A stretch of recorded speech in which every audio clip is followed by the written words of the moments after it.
Дорогі українці, українки, головне за цей день. Dear Ukrainians, the key developments of the day. A meeting of the military cabinet was held, with thorough reports from Zelenskyy, and Drapati. All directions, all parts of the front line were covered, our positions, necessary supplies and staffing.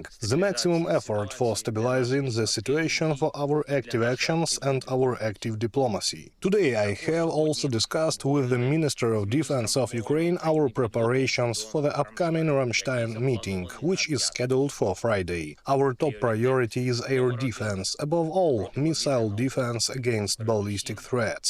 Ukraine needs at the very least 10 systems that are sufficiently effective specifically against Russian ballistic missiles, and this is where patriots are second to none. We have repeatedly raised this issue with the American side and with everyone in Europe who is in a position to help. We are counting on decisions. Just today, there were several air raid alerts across the country due to ballistic missile threats. In some parts of our country, people are virtually living under the constant threat of such attacks. And right now, the world lacks not the systems themselves, but only the political decisions needed to protect lives. The systems do exist.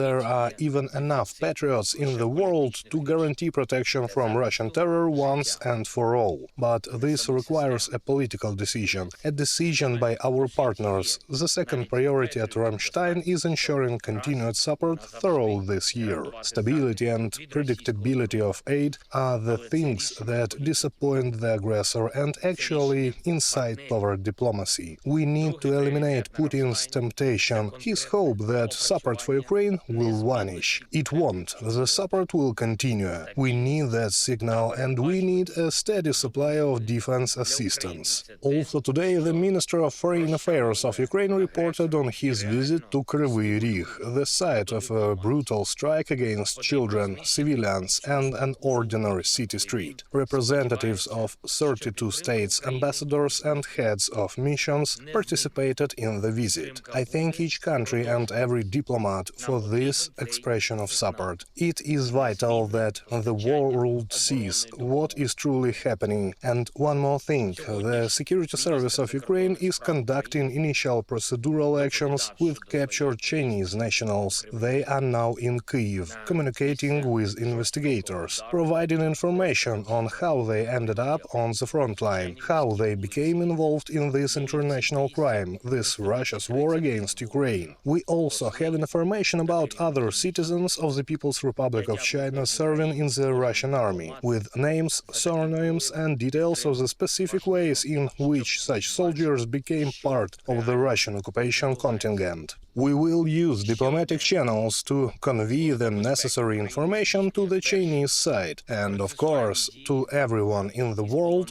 who has heard Beijing say that this war must not be further escalated or expanded. Involving Chinese citizens in this war is definitely fueling a larger problem, and this must be responded to in the most principled way. Reinforcing the occupation contingent while speaking of peace are mutually exclusive things. We also expect our partners to be principled in their support of Ukraine. I thank everyone who is truly doing everything to end this war justly with lasting peace. I thank our warriors. Glory to Ukraine.